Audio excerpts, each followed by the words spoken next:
मेरे प्यारे विद्यार्थियों नमस्कार। आज मैं आप सभी के लिए एक नई कड़ी की शुरुआत कर रहा हूं और वो है इंटरमीडिएट इंग्लिश ग्रामर, जो पिछले साल लगभग 2018 में पूछा गया था। आज मैं 2018 से स्टार्ट कर रहा हूं। इसके बाद जितने भी क्वेश्चन 2018 के बाद पूछे गए हैं उन सारी चीज़ों को मैं इसमें शामिल कर रहा हूं। तो चलिए आज शुरुआत करते हैं। आज पहली कड़ी है। तो ये जो प्रश्न है 2018 का है और आज हमारा पहला सेक्शन है। क्वेश्चंस कहता है कि भाई do you tell a lie, choose the best passive voice. अब समझिए कि इसमें WH क्वेश्चंस दिया हुआ है। तो सबसे पहले ध्यान देंगे कि अगर WH क्वेश्चंस रहे तो WH क्वेश्चन तो चेंज होता नहीं है। WH क्वेश्चन जो है हमेशा WH क्वेश्चंस ही रहेगा और उसके बाद जो है चेंजिंग होगा। वो चेंजिंग क्या होगा वो समझिए। सबसे पहले देखें कि WH क्वेश्चंस है तो WH क्वेश्चन तो रह जाएगा, लेकिन WH क्वेश्चंस के बाद ध्यान आपको क्या देना है कि अगर डू या डज लिखा हुआ है, क्या लिखा हुआ है, डू लिखा हुआ रहे या डज लिखा हुआ रहे, ठीक है ना। तो ये डू और डज जो है वो इज एम आर में चेंज हो जाएगा। जैसे ही पैसिव वॉइस होगा तो ये डू और डज रहेगा तो कैसे में चेंज होगा, WH क्वेश्चन के बाद इज एम आर में चेंज होना चाहिए, है ना। और WH क्वेश्चन के बाद ऑक्सिलरी वर्ब लगता है। तो देखिए अगर इसमें देखेंगे सबसे पहला तो WH क्वेश्चन के बाद इज एम आर का प्रयोग किस फर्स्ट में तो नहीं है, तो पहला तो ऐसे ही छट गया। बाकी बचा BCD। अब दूसरी चीज़ ध्यान देना है कि WH क्वेश्चन के बाद इस तीनों में है। अब उसके बाद ये ध्यान देना है कि पैसिव वॉइस में जो फर्स्ट है, जो सब्जेक्ट होता है वो ऑब्जेक्ट बन जाता है, ये है और ये है, और ऑब्जेक्ट है जो सब्जेक्ट बन जाता है, यानी ए लाई जो है शुरू में आ जाएगा। अब देखिए ए लाई शुरू किस में है, तो भाई इज ए लाई इसमें भी है, भाई इज ए लाई इसमें भी है और भाई इज ए लाई इसमें भी है।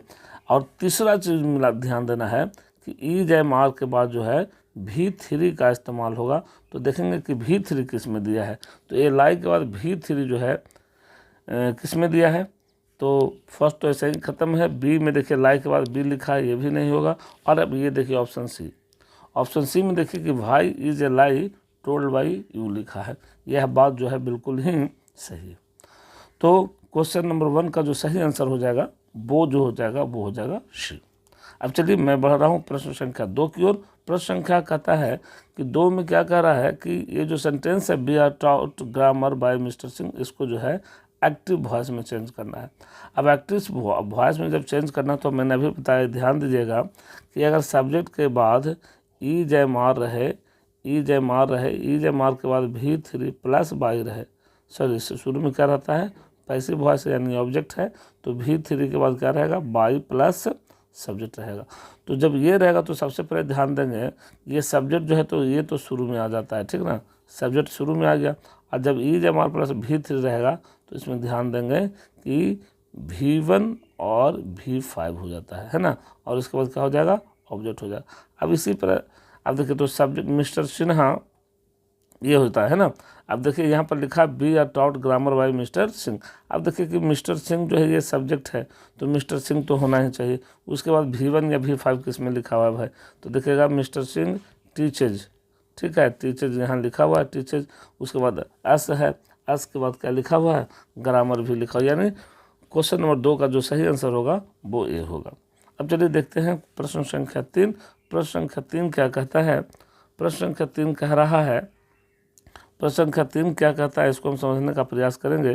प्रश्न संख्या 3 कहता है कि आई खाली स्थान हेयर सिंस मॉर्निंग। ध्यान देंगे कि यदि वाक्य में सिंस या फॉर लिखा हुआ रहे, सिंस या फॉर लिखा हुआ रहे तो वाक्य जो है उसमें जो है हमेशा किस चीज़ का प्रयोग होता है, जनरली जो है हैव बिन या हैज़ बिन का प्रयोग होगा, है ना, हैव बिन या हैज़ बिन होगा। और उसके बाद जो है V4 का इस्तेमाल होगा, ठीक है। तो V4 होता है या तो इसके बाद नाउन होगा, एडजेक्टिव हो सकता है, एडवर्ब हो सकता है, कुछ भी हो सकता है। तो देखिए यहाँ पर सिंस फॉर लिखा हुआ है तो इसमें देखेंगे कि आई एम वेटिंग तो ऐसे ही कैंसिल हो गया। और दूसरा जो आंसर है आई हैव बीन वेटिंग, ये बिल्कुल जो है सही है। अब क्वेश्चन नंबर 4 की ओर बढ़ते हैं, है ना। क्वेश्चन नंबर 4 कहता है कि you have been riding non stop for hours. आप जो है घंटों जो है नॉन स्टॉप जो है राइडिंग किए हैं, फुल स्टॉप, यू खाली स्थान, be very tired, choose the character auxiliary verb. तो देखिएगा इसमें बता रहा है कितना देर तक चलाए हैं, यानी पॉसिबिलिटी जो है सर्टेन हो।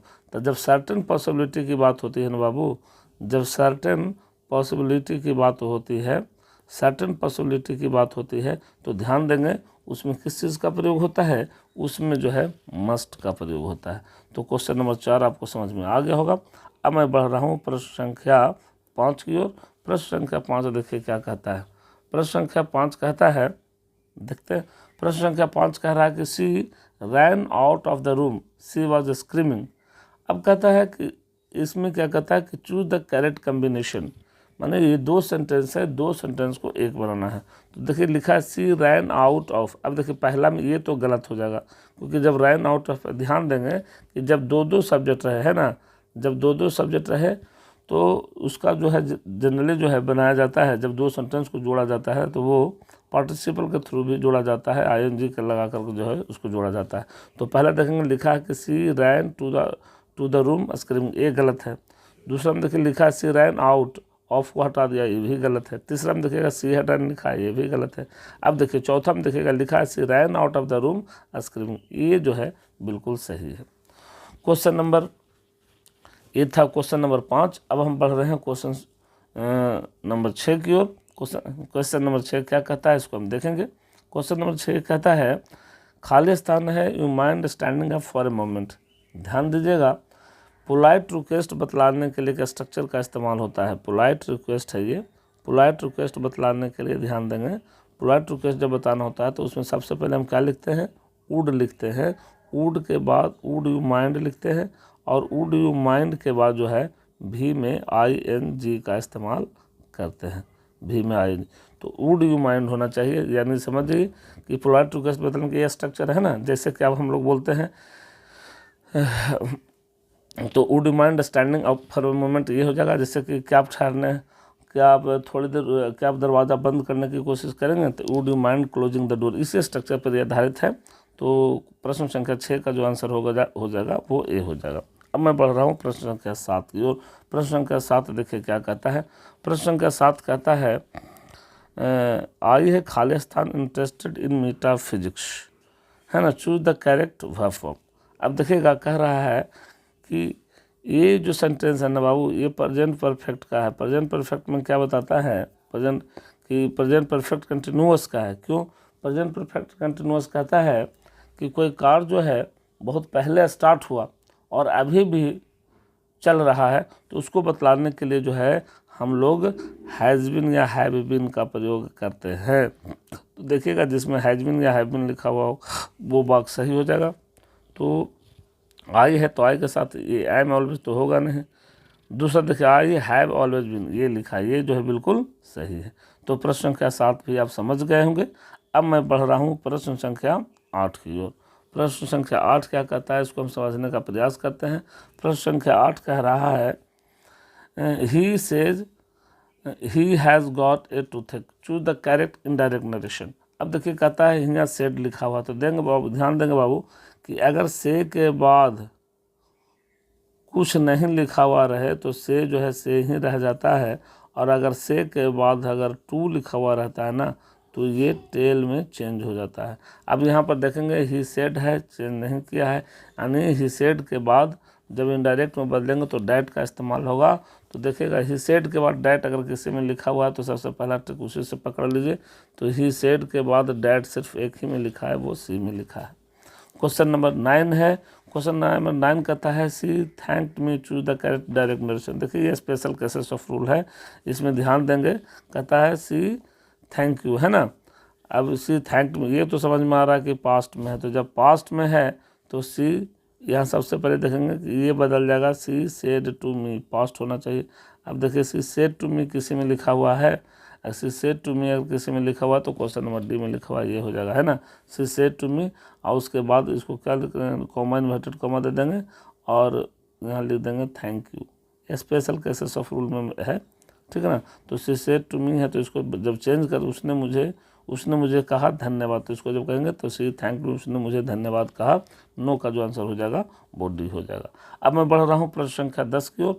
प्रश्न संख्या 10 क्या कहता है कि माई ब्रदर डिड नॉट। अब देखिएगा याद रखिएगा कि डू हो गया, डज हो गया, है ना, और डीड हो गया। ये 3 चीज़ के बाद हमेशा जो है V1 का इस्तेमाल होता है। तो देखिए यहाँ पर डीड लिखा हुआ है। अब देखिए चोज जो है ये V2 है, ये भी नहीं होगा, ये V4 है, ये भी नहीं होगा, और ये देखिए चूजन जो है V3 है, ये भी नहीं होगा, यानी ऑप्शन सी जो है बिल्कुल सही है। अब मैं बढ़ रहा हूँ प्रश्न संख्या 11 की ओर। प्रश्न संख्या 11 क्या कहता है, इसको हम समझने का प्रयास करेंगे। प्रश्न संख्या 11 कहता है कि at a very high speed is dangerous. देखिएगा बाघ का जो सब्जेक्ट जो होता है, एक तो हम जानते हैं कि नाउन होता है, दूसरा प्रोनाउन होता है, तीसरा हम जानते हैं कि अगर एडजेक्टिव का इस्तेमाल करेंगे तो द प्लस एडजेक्टिव होता है, ठीक ना, और चौथा जानेंगे एक और, ये पहला सब्जेक्ट, ये दूसरा सब्जेक्ट, ये तीसरा सब्जेक्ट हो गया, पहला नाउन, दूसरा प्रोनाउन, तीसरा द प्लस एडजेक्टिव, और चौथा जो सब्जेक्ट होता है ना, एक होता है चौथा सब्जेक्ट क्या होता है, देखिएगा 2 + V1 भी होता है सब्जेक्ट, और पांचवा जो सब्जेक्ट होता है V + ING होता है। तो V + ING वाला फॉर्म किस में देख लीजिएगा, यह हो जाएगा 11 ड्राइविंग कार्स जुरंड चैप्टर के अंतर्गत आता है ना। जैसे हम लोग बोलते हैं कि चोरी करना पाप है, तो स्टीलिंग इज ए क्राइम। तो ठीक इसी तरह से driving cars at a very high speed, है ना, तेज रफ्तार से कार चलाना इज डेंजरस, खतरनाक होता है। तो क्वेश्चन नंबर 11 का आंसर है वो हो जाएगा 1। अब चलते हैं क्वेश्चन नंबर 12 की ओर। क्वेश्चन नंबर 12 कहता है सी खाली स्थान 6 books on Indian mythology, choose the meaningful expression. अब देखिएगा सी है, तो ध्यान दीजिएगा सी के साथ क्या चीज़ का प्रयोग होता है, सी के साथ कभी भी हैव का प्रयोग नहीं होता है। सी के साथ जब भी प्रयोग होता है तो क्या चीज़ का प्रयोग होता है, हैज़ का प्रयोग होता है। सी जो है सिंगुलर है, सी क्या है, सिंगुलर है, और सिंगुलर के साथ हमेशा जो है हैज़ का प्रयोग होता है। तो क्वेश्चन नंबर 12 का जो आंसर हो जाएगा वो बी हो जाएगा। अब हम चलते हैं प्रश्न संख्या 13 का आंसर क्या होगा, इसको हम समझने का प्रयास करेंगे। 13 में लिखा है दिस मटेरियल इज डिफरेंट, याद रखेंगे डिफरेंट, DIFFERENT, डिफरेंट के बाद हमेशा एक ही प्रीपोजिशन का प्रयोग होता है, और वो प्रीपोजिशन क्या है, फ्रॉम है। तो डिफरेंट के बाद जो है यहाँ पर फ्रॉम का इस्तेमाल होगा। तो प्रश्न संख्या 13 का जो सही आंसर है वो कौन सा हो जाएगा, डी हो जाएगा। अब मैं बढ़ रहा हूँ प्रश्न संख्या 14 की ओर। प्रश्न संख्या 14 क्या कहता है, इसको हम लोग समझने का प्रयास करते हैं। प्रश्न संख्या 14 कह रहा है ही क्लाइम्ड, खाली स्थान later, choose the correct position. तो क्लाइम्ड है, क्लाइम्ब का मतलब होता है चढ़ना। तो देखिए जब चढ़ेगा तो कहाँ चढ़ेगा, ऊपर ही चढ़ेगा ना, इसलिए इसमें 14 का आंसर हो जाएगा ही क्लाइम्ड ऑन द लैडर, क्योंकि एट हो नहीं सकता, ऑफ भी नहीं और इन भी नहीं। ऑन का मतलब होता है ऊपर, तो हम सीढ़ी से, तो ही क्लाइम्ड ऑन द लोअर, सीढ़ी पर चढ़ा। ये सही आंसर है क्वेश्चन नंबर 14। अब मैं बढ़ रहा हूँ प्रश्न संख्या 15 की ओर। प्रश्न संख्या 15 कहता है देखिएगा चूज द करेक्ट प्रीपोजिशन। तो मैंने अभी बताया है ना, कि अगर हैज बीन हैव बीन लिखा हुआ रहेगा, हैज बीन है ना, हैज बीन है और हैव बीन है, तो हैज बीन जिसमें लिखा हुआ रहता है ना, उसमें जो है हमेशा क्या चीज़ का प्रयोग होता है, या तो सिंस का प्रयोग होगा या तो फॉर का प्रयोग होगा। और सोमवार से है तो दिन के नाम के पहले ध्यान देंगे सिंस का ही प्रयोग होता है। अगर दिन दिया हुआ रहेगा तो उसमें किस चीज़ का प्रयोग होता है, सिंस का प्रयोग होता है। यानी 15 का जो आंसर हो जाएगा वो ए हो जाएगा, है ना। और इसका ऑप्शन शॉर्ट भी है, जरा सा देख लीजिए इसको क्या है, क्योंकि ऑप्शन शुरू में मिल गया है, फॉर तो भरागा नहीं, फ्रॉम भी नहीं और बाय भी नहीं। अब चलिए मैं पढ़ रहा हूँ प्रश्न संख्या 16 की ओर। प्रश्न संख्या 16 कहता है कि चूज द करेक्ट सेंटेंसेस। लिखा है Sita can play tennis as good as his brother. तो देखिएगा सब एक ही तरह का लग रहा है, तो ध्यान देंगे कैन जो है ना बाबू पॉसिबिलिटी को बतलाता है। कैन क्या चीज़ को बतलाता है, पॉसिबिलिटी, सॉरी कैन पॉसिबिलिटी को नहीं बताता है। कैन ध्यान देंगे, कैन जो है कैपेसिटी, एबिलिटी और जो है एबिलिटी के बाद क्या होता है, पावर। कैन जो है कैपेसिटी, एबिलिटी और पावर को बदलाता है। तो देखिएगा कैन तो सिर्फ 2 में प्रयोग किया है, ए और सी में, क्योंकि खेलने के लिए ये तीनों में कैपेसिटी होनी चाहिए।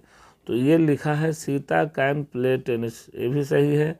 इसमें सॉरी सीड है, सीड कैन प्ले टेनिस, इसमें भी सही है। अब यहाँ पर क्या किया, यहाँ एज गुड एज है और यहाँ एज वेल एज है। ध्यान देंगे कि ये प्ले जो है वर्ब है, और वर्ब के बाद हमेशा जो है एडवर्ब का इस्तेमाल होता है। तो यहाँ पर जो प्ले लिखा है, यहाँ पर थोड़ा सा छूटा हुआ है, यहाँ पर प्ले होगा, पे लिखा हुआ है ना, PLAY हो जाएगा। तो यहाँ पर देखेंगे 16 का जो आंसर होगा वो कौन सा हो जाएगा, सी हो जाएगा, क्योंकि सीड can play tennis as well as his brother. याद रखेंगे गुड जो है एडजेक्टिव है, गुड क्या है एडजेक्टिव है, और बेल जो है ना ये एडजेक्टिव भी है और एडवर्ब भी है। ठीक है, तो प्रश्न संख्या 16 का आंसर सी हो जाएगा। चलिए अब मैं बढ़ रहा हूँ प्रश्न संख्या 17 की ओर। प्रश्न संख्या 17 क्या कहता है, I have a homework to do. ध्यान देंगे, इसमें ध्यान क्या देना है, होमवर्क जो है ना बाबू ये अनकाउंटेबल नाउन है। होमवर्क कौन सा नाउन है, अनकाउंटेबल नाउन है, इसलिए इसके साथ जो है ए का इस्तेमाल नहीं होगा, इसलिए गलती है। I have homework to do, देखिए ये आई हैव होमवर्क ये बिल्कुल सही है। I will have homework to do, I will have homework ये भी सही नहीं है। I having homework to do ये तो होगा ही नहीं, है ना। यानी 17 का जो आंसर हो जाएगा वो हो जाएगा बी सेक्शन में, है ना। यहाँ पर होमवर्क सटा के लिखा है, ये होमवर्क जो है अलग अलग होता है, ये भी गलत है यहाँ पर। अब क्वेश्चन प्रश्न संख्या देखिएगा 18 कहता चूज द करेक्ट सेंटेंस। इसमें करेक्ट सेंटेंस चूज करना है, तो देखिएगा that was sure a mistake, दूसरा में this was a sure mistake, और सी में है डैट में भी ए श्योर ए मिस्टेक। देखिएगा यहाँ लिखा है that was surely a mistake, surely देखिएगा, है ना। यहाँ जो आंसर 18 का जो आंसर होगा 18 होगा, इसलिए कि श्योरली जो है यहाँ पर एडवर्ब में बता रहा है कि वह निश्चित रूप से गलत था, इसमें एडवर्ब का इस्तेमाल होगा। 18 का आंसर जो है आपका डी हो जाएगा। प्रश्न संख्या 19 की ओर बढ़ते हैं। प्रश्न संख्या 19 क्या कहता है इसको हम समझते हैं। प्रश्न संख्या 19 कह रहा है कि देखिएगा ये तो समझ में आ गया कि इफ और वेदर का प्रयोग जो होता है हमेशा कहाँ होता है, नरेशन में होता है, ये तो आप जानते होंगे। तो नरेशन में होता है, और इधर पास्ट है, ये भी आपको दिमाग काम कर रहा होगा, तो इधर भी पास्ट होगा, तो पास्ट वाला भाग जो है एक ही में है ही, इसलिए 19 का जो आंसर होगा वो ये हो जाएगा। प्रश्न संख्या 20 आज का आखिरी प्रश्न, है ना। तो प्रश्न संख्या 20 है, कहता है ऑल डिपेंड्स ऑन खाली स्थान द एग्जामिनेशन।